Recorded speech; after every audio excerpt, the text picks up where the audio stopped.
Hi everyone, I'm continuing my Whizzard deck trial run against Jinteki Personal Evolution. This time I'm using the account Siphon Recursion tactics, which I learnt from playing against an opponent who used the exact same thing against me, and I am very impressed by how powerful it is. So today I'm giving it a shot. I really don't like Jinteki PE. It is one of the worst identities to face against because I have no protection against net damage. And if he's running the tactic with lots of single point agendas, I'm in huge trouble because I'll be taking lots of chip net damage, which could easily snipe off my important cards like Siphon, Knight, Overmind. And as you see here, I'm about to eat 4 net damage because I ran straight into a Komainu. I don't really have much choice for that. I need to see what the ice over HQ is. I also made a misplay earlier on. I completely forgot what my deck was about. I shouldn't be running R&D. I should leave all R&D ice unrest. That way, when I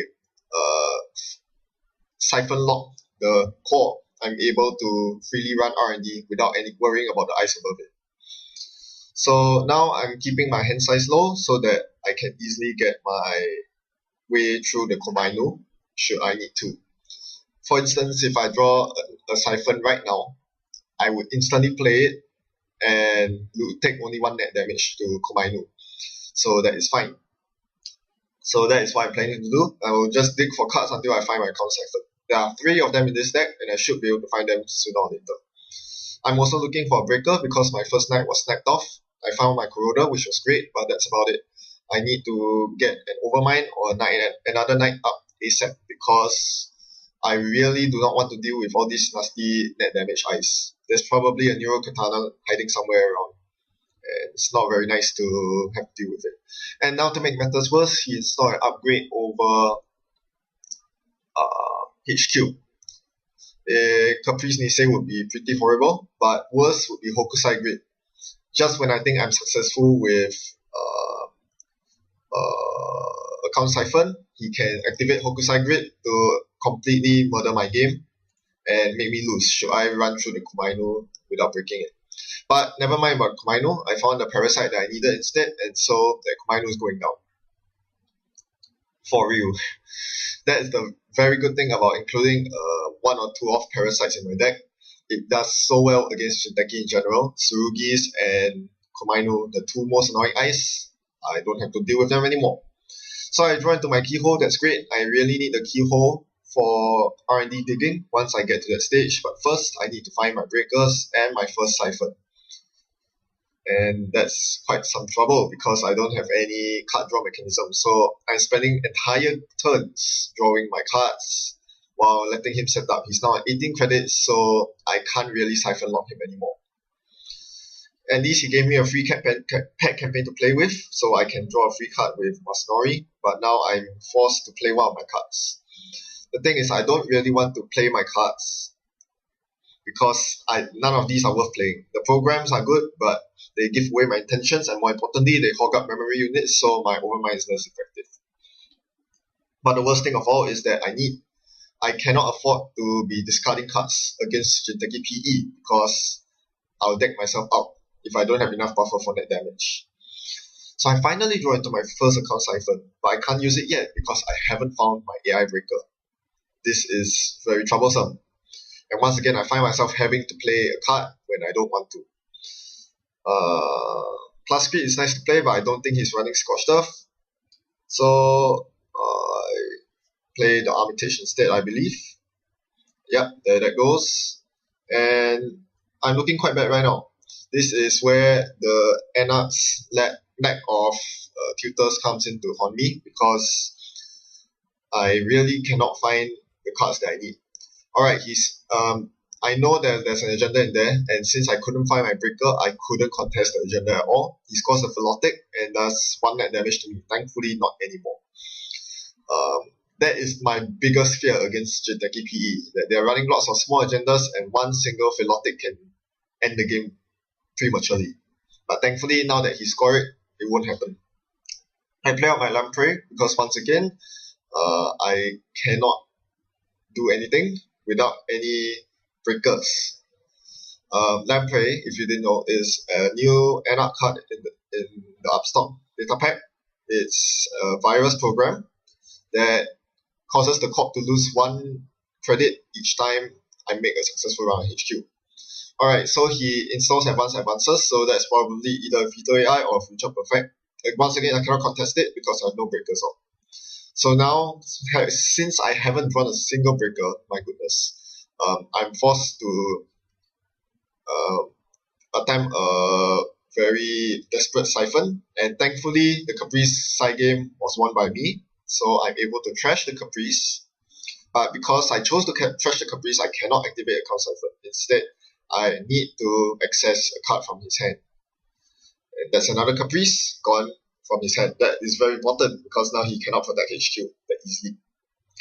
I continue playing out more cards from my hand.